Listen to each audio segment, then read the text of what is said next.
Hi, East Coast Radio. My name is Lennie Gounder. I'm a senior social worker at the Sahara Shelter for abused women and children. I'm married. I have 2 boys, adult children. I've got a 26-year-old and a 20-year-old boy. I like family life. I like spending time with my family. I'm very compassionate. I like doing things. I think my passion is with kids, working with children. I have a husband who's very supportive as well. He also likes working with the community, so I think that's where my passion for social work arose, when we would go out and do stuff on a personal level for families. So becoming a social worker was, something that I didn't second guess or give it a second thought. I like listening to music, I like reading, I like watching movies, gentle stuff, and I like playing outdoors. I just like being outdoors with kids. Not by myself, but yeah, that's it. I've been a social worker now for 12 years. I've been at Phoenix Child Welfare for the past 11 years. I'm based at Sahara Shelter for a year now. It's challenging, but there are rewards. I mean, when you see someone progress or someone get to where they're wanting to be, or, here in Sahara, when we hear of our success stories, when the ladies are independent and they're working and they succeeding in whatever they're wanting to do, or they've just achieved their goals, it's so rewarding because you've given them that help, that empowerment, just the support to get out and say, you can do it on your own. So that's rewarding. And then working with Phoenix Child Welfare, I've worked with a lot of foster children. Recently, I've got in contact with a few of them that I've had a hand in helping them study. And it's so rewarding to know that they now finished their degrees, they're working in the field that they've studied in, or some of them have just completed their degrees and they're going into the workforce. And that's so rewarding, just to know that we've had a hand in that. Even when we've got little babies that we place in adoption, and it's challenging for social workers because we're always second guessing ourselves. Did we make the right choice? Did we find the right family for this baby? Did we give the right advice? Did we build instead of destroy? I mean, you ask yourself that question. So it's very rewarding to know that, there are kids with families that are well cared for. They're getting the education they need. They're getting the love and the support that they need. So that's rewarding. Yeah, so it does.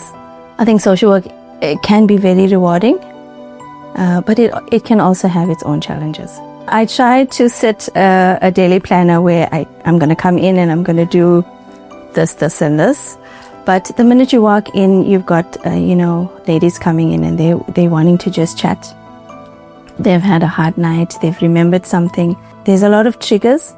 It could be their anniversaries. It could be their spouse's birthdays, their partner's birthdays, or even their birthdays. I mean, they would come in and they just want to spend some time chatting. And so there goes my morning. So I try not to schedule too much, but I've got to attend meetings, and then I would come back and I would say to them. And then sometimes the ladies would come in in the afternoon and they also want to chat, and they're coming from work and I'm leaving. But, you've got to, I do take the time and just, encourage them and tell them, everything's going to be okay. And one day at a time. So my day is not set. But we do try and come in. We have prayer in the morning with the ladies. I try and get people to come in and have activities with them. We do programs. So if it's a holiday, then we try and get the kids involved in kids programs, because it's a small place. We don't have a lot of open areas where, the kids can just play and do whatever they wanting, to run around and stuff. So we try and keep them entertained here, where we have games, we have activities for them. Yeah, and we've got our library. But we have movie days. We have, if it's a rainy day, then we've got movies and popcorn. And then I've got to go for department meetings. So there's a lot of department meetings. When a client comes in, I take at least 2 or 3 days to try and sort that client out if it's a crisis. So we're talking about court appointments, we're talking about maintenance orders, protection orders. So we try and assist them with that. We also take them to SAPS to open up cases, or we'd get SAPS to come here if they've got very severe injuries. I've got to take them to Gandhi Hospital. You know, if they've got medical aid, then it's fine. But most of them that are here don't have medical aid, so it's a provincial hospital that we've got to go and get medical assistance for them. It's easier for them if a social worker goes with. Not that we get special preference or we have to jump the queue, but I think most departments are a little bit more sympathetic to their circumstances when a social worker is accompanying them. Yesterday we went to a school.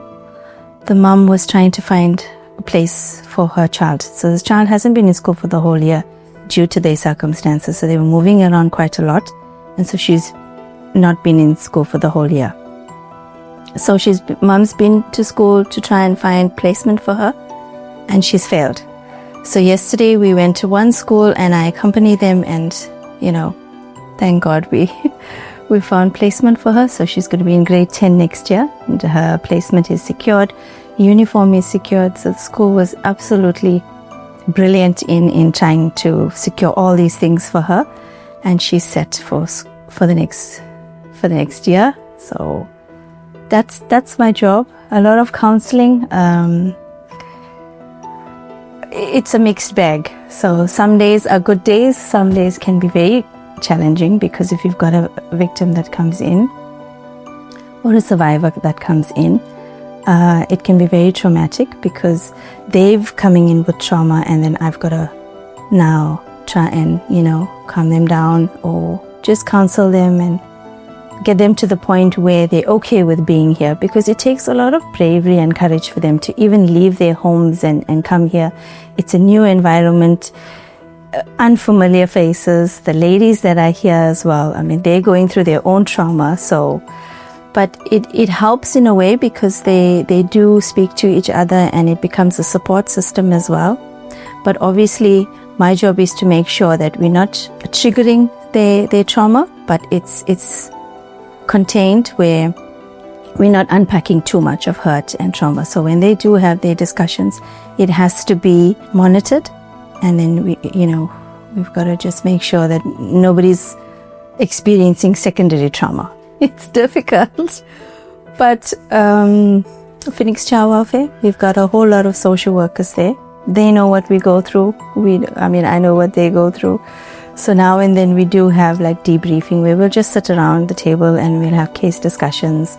My supervisor at the head office, she's there if I'm having challenging cases, or I just don't know what to do. If I'm going through an emotional struggle, then she's there to help me. Our social workers are there to help. We try and see how we can help our clients. If a client is assisted, it just helps me. I'm a little bit more relieved. Okay, I have a plan now, so I'm not as stressed if I know how I can help them. I think it stresses me out when I don't know what to do to help them. But we've got a very good support structure here as well. The house moms, as much as I can't go and discuss the cases with anyone except another social worker, they're here, they're very supportive. They'll make me a cup of coffee if I need one, or they will just, keep the kids while mom's with me. So we've got a very good support structure in terms of our staff. They're always there to help me, and they're always there to help the clients as well.